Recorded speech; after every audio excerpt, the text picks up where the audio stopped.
Hello, and welcome to Health Talk, a show where we dive into common health challenges with local experts to bring you the information that you need to live your best, healthiest life. My name is Dr. Desmar Walks, family physician and local health authority for Austin-Travis County. Thank you both for being here, Nekaybaw and Stephanie. Can you tell me before we get started on our questions, what's your why for being in public health? And in particular, what is it about the work of tobacco use cessation that keeps you getting up every morning to do the work? Thank you for the question.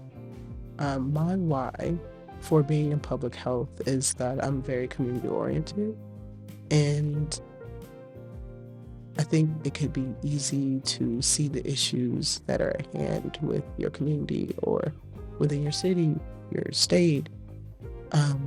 But it takes each and every one of us to be committed to wanting to change those issues for it to ever be fixed. So that is my why for being in public health. My why for doing tobacco prevention and cessation, honestly, when I saw the job description through APH, I really was drawn to the fact that it was tobacco prevention and cessation within the queer community. I think that a lot of health issues discussed within the LGBTQIA community are more sexually health related, and queer people are multifaceted. So I was really interested in doing more work not surrounding sexual health and still helping out my community with a public health issue. Thank you. It's interesting you mentioned that because we did an episode talking about the health challenges in the queer community, and that was something we briefly touched on, and very glad that we're focusing on that as an issue that needs to be addressed as well. Thanks. Stephanie. Well, my why for being in public health is I'm just really passionate about prevention and about improving the health of the community. And my why for working in chronic disease prevention and tobacco control prevention is, it's personal. I grew up in a smoking household my whole childhood. My mom finally kicked the habit, and we were so proud of her. It was not easy, but we were so proud of her when that happened. And just having spoken to so many community members, it is truly life-changing when you're able to quit smoking, in terms of how you feel, in terms of just everything changes when you quit smoking. And so I'm so passionate about that. I also feel like in tobacco prevention, we know what works. We know exactly what works. And we have so many great resources to help people quit. We have resources to help people not start using tobacco, and we know what works. So those are just some of the reasons why I think it's so important to be working in this area. Well, thanks to both of you for being here.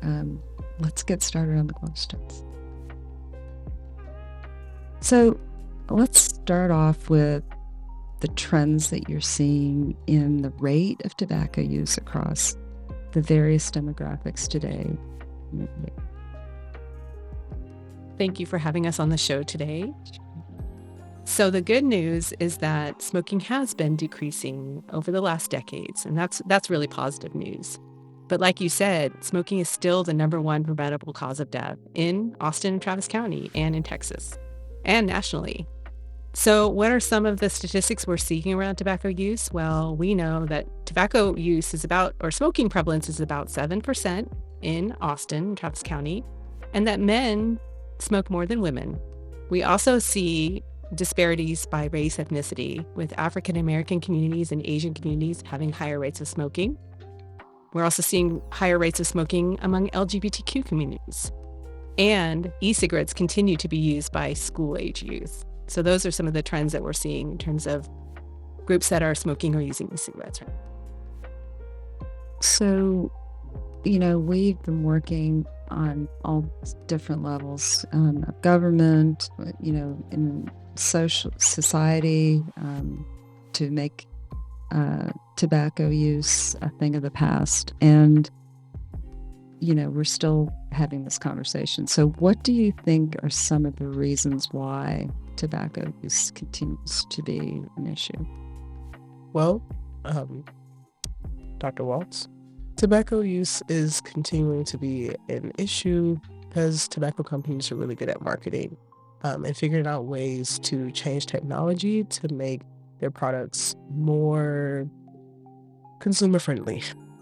So outside of combustible cigarettes, which are banned in a lot of places, they've moved to e-cigarettes, which don't have such a lasting scent or smoke.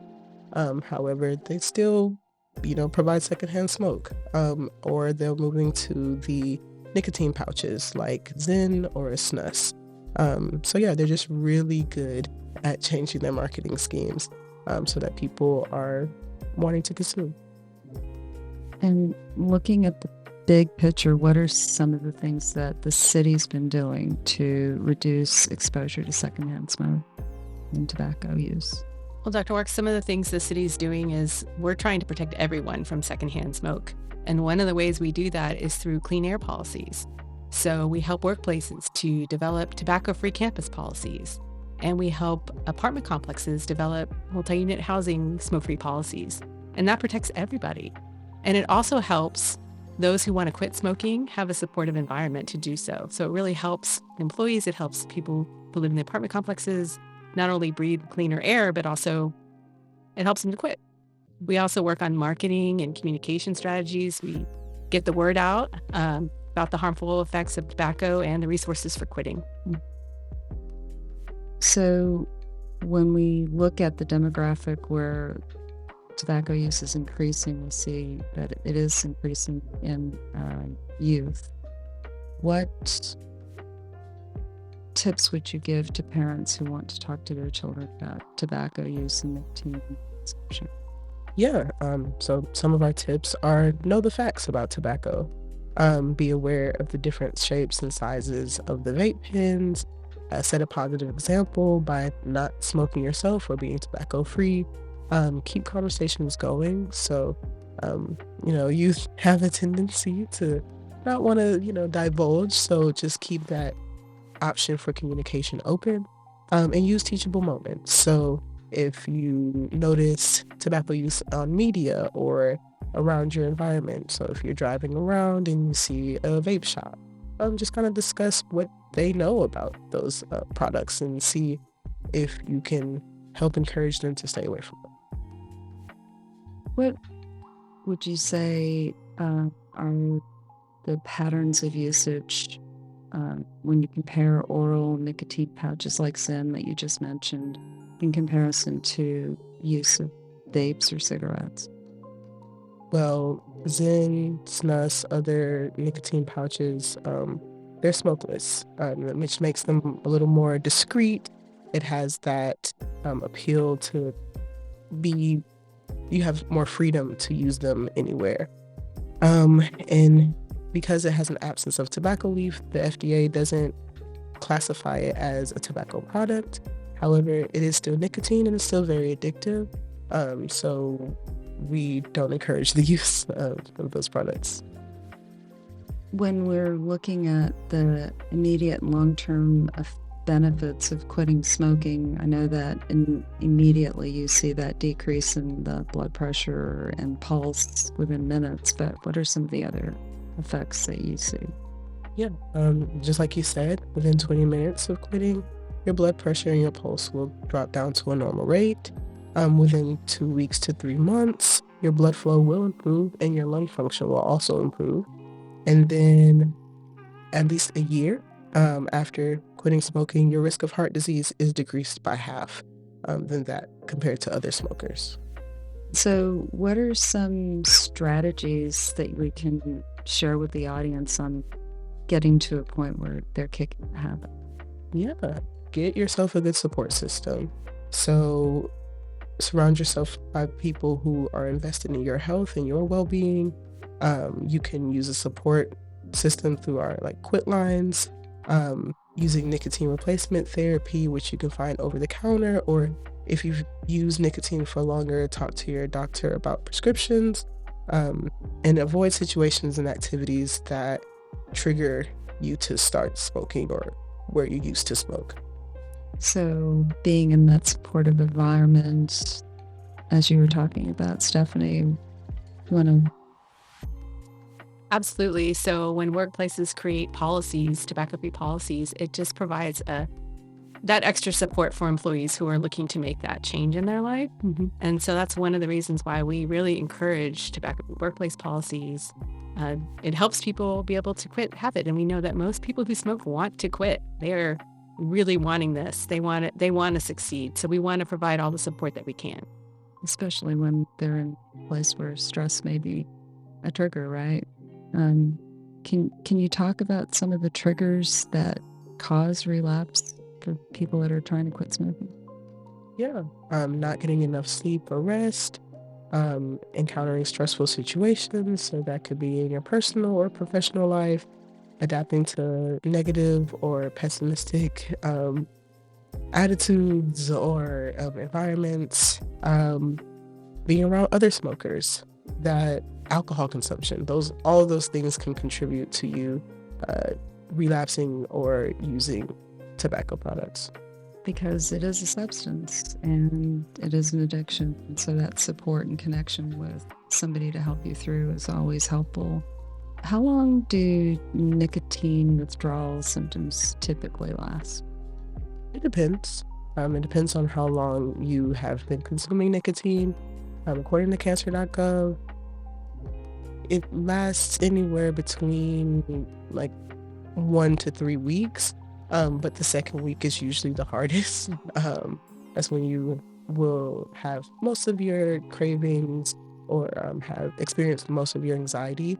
So just know that those cravings will pass, that anxiety will pass, and some ways and tips to just work through those. Just, again, going to your support group, talking to them. Exercise is a really good way to create a more healthy habit. Even just keeping your hands and mouth busy. So chewing gum, using hard candy, or even like little fidget toys. Those things will help you pass through the craving. So Nekaybaw, what are some of the common mental health effects of smoking that you're typically hearing from your interactions in your outreach activities? Yeah, from when we are tabling and doing outreach, a lot of former smokers or current smokers are saying that they experience a lot of anxiety, or that they did experience a lot of anxiety when they were smoking. And so quitting is a great way to help reduce that anxiety, even though initially it might worsen. Over time, that anxiety will actually decrease to like more normal levels. It'll be way more manageable than if you continue to smoke. Thank you. And can you tell our listeners where some of the local resources are for them so that they can quit smoking, or they can direct their loved ones to those resources? Yeah. I would first say to start at our website. So livetobacco-free-austin.org. That is the landing page that will take you to all of these resources, as well as take you to resources specific to other demographics like the LGBTQIA page. But more specifically, Texas has a quit line that will connect you to a quit coach for these free and affirming counseling services. That quit line can be found at yesquit.org or 1-800-YES-QUIT. We also have a motivational text line through our smoke-free text. We have that in English and in Spanish. So if you text Austin to 47848, that will put you on the English track. And if you text Libre to 47848, that will put you on the Spanish track. Those are just motivational texts sent to you when you create your own quit date to help you get to that point. And then for our youth who are vaping or smoking, we have vape-free text. So you can text vape-free text to 88709. And if you're between the ages of 13 to 24, they'll help you through some smoking cessation resources. I want to go back a little bit to youth in particular, because you mentioned that special line for youth that are vaping. What are the effects on the brain? So some of the effects of nicotine on the brain for a young person are that the brain is still developing until the age of about 25. And so nicotine can really damage the parts of the brain that have to do with attention, mood, impulse control. So that can be very harmful. In addition, young people, youth, they can get addicted to nicotine very quickly. So, and we also know that youth who are vaping, using nicotine, they may be at higher risk of using other drugs as well as using regular combustible cigarettes. So they may actually be using two devices, e-cigarettes and cigarettes. And so the resources that you just talked about, Nekaybaw, are going to help support that initial request for help by sending those texts back to individuals that are trying to quit. Yes, and they're also anonymous. So I think that's just something to say specifically for youth, as they might be in fear, especially as a lot of the times they do get their products from people within their community. So they might go to vape shops that don't card, or get it from an older sibling or just another adult. And so they might have fear of retaliation or trouble, or like getting in trouble. So yes, those resources are anonymous, and they will definitely help if you reach out, especially if you initially have started and are wanting to quit. Yes. And actually, most young people do want to quit. Most young people who are vaping, they want to quit. So it's great to provide those resources to young people and empower them to quit, because that is what they want to do.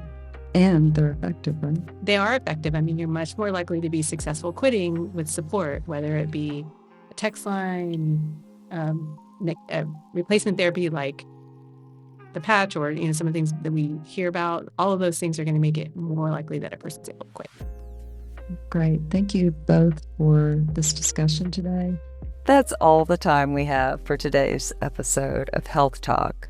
Thank you to KAZI 88.7 and to St. David's Foundation for their support of this program. Until next time, take care of yourselves and each other. This is Dr. Desmore Walks signing off. Be well.